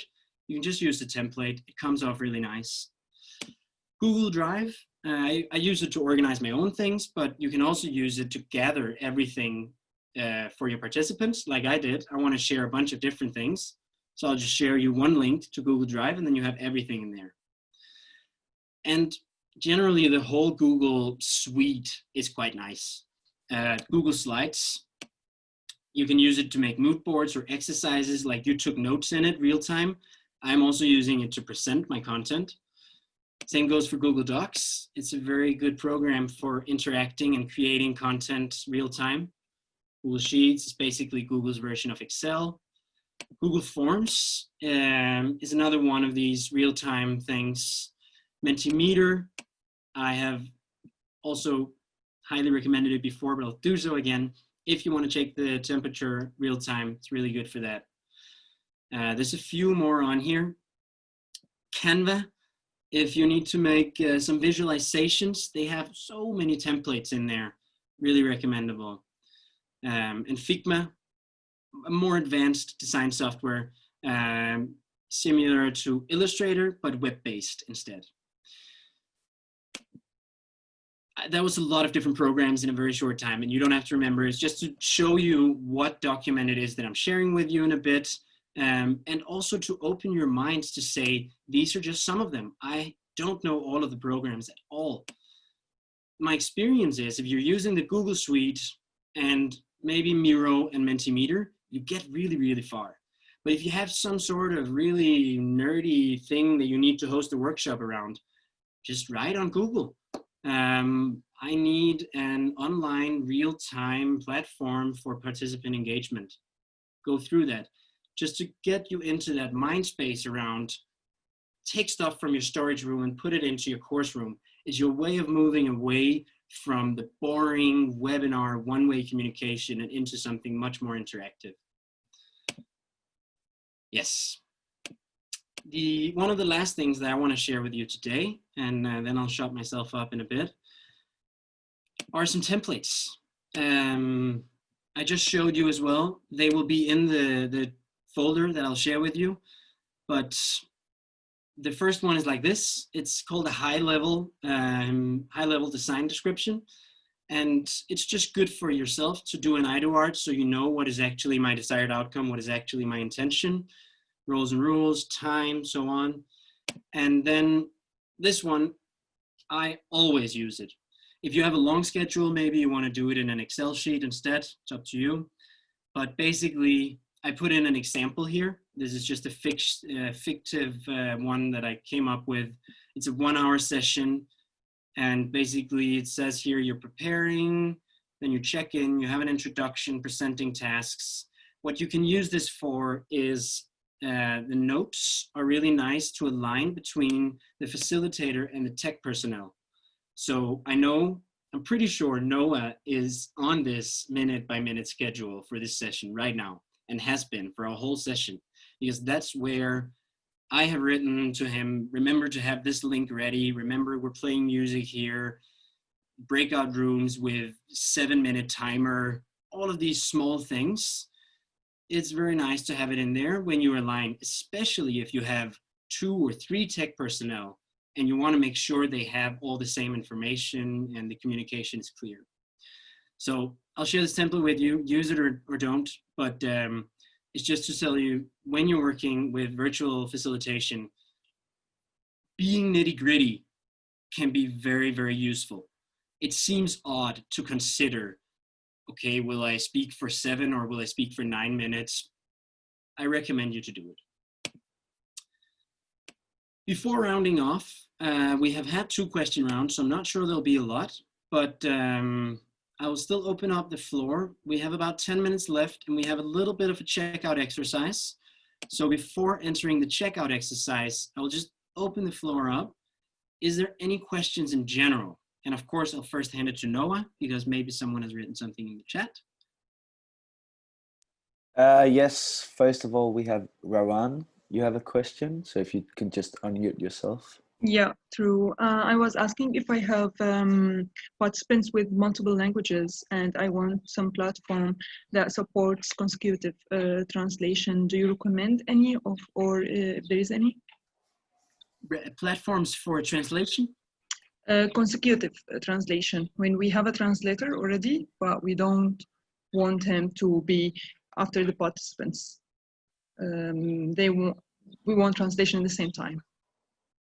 I haven't worked with it myself. It's a good question, and I've actually gotten that question before.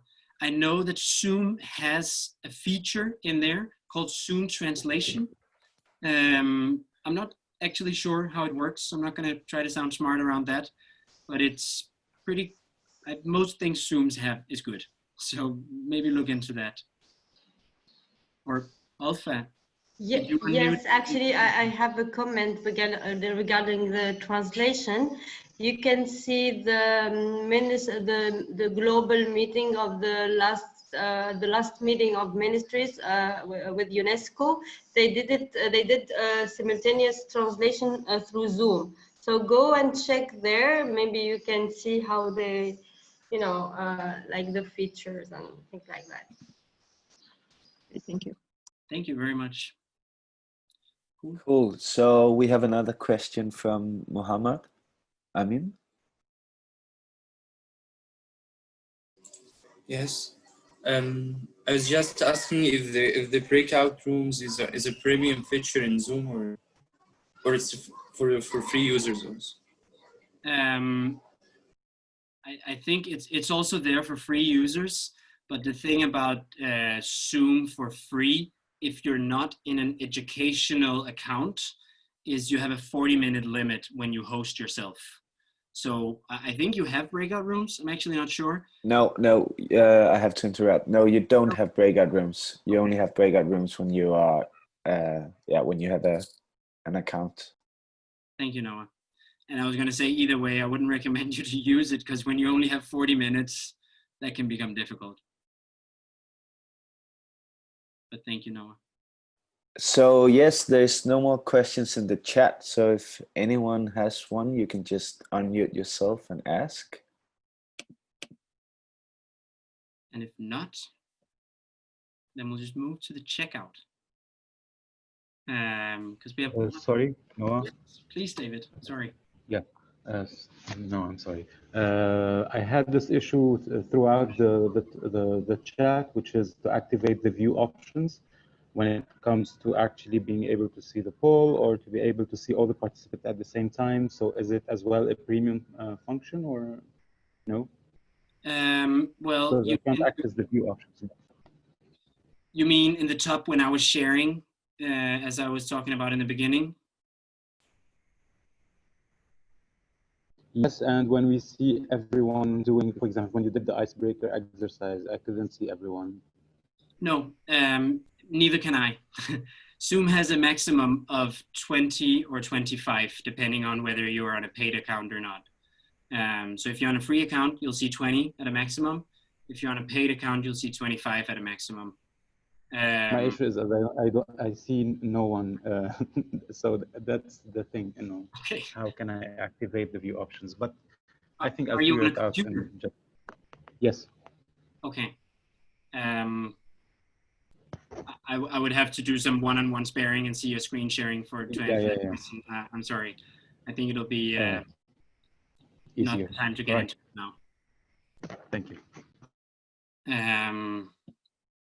Okay, so thank you for staying with us till the very end. And the last thing we want to do right now is I will share my screen one last time.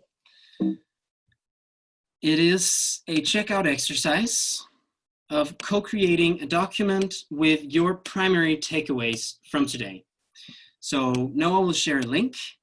You are already really used to going into links shared by Noah. So you just go into that and we have it here. It's about a 10-minute exercise and we'll play some music. We'll just stay here in the main room on the gallery view. So if you need to ask a question, feel free to unmute. We'll try to turn the music down and answer you. Write anywhere in the document you want. Write whatever color you will. Write as long or short a message as you want. Post a picture, make it yours.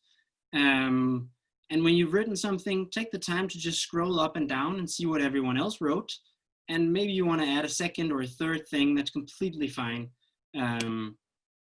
Make it however you want, really. So I think Noah has already shared it right now.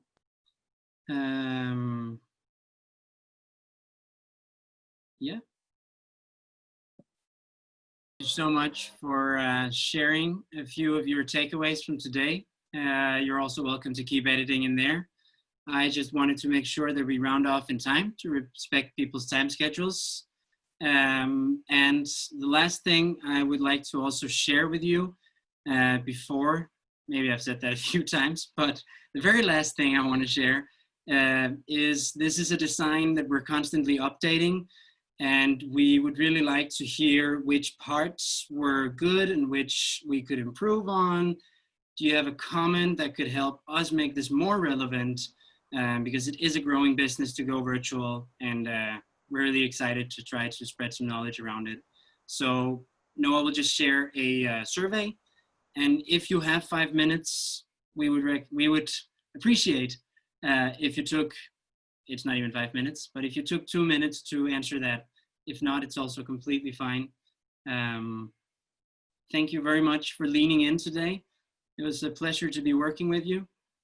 And I hope you enjoy the rest of the workshops that AFAC schedule.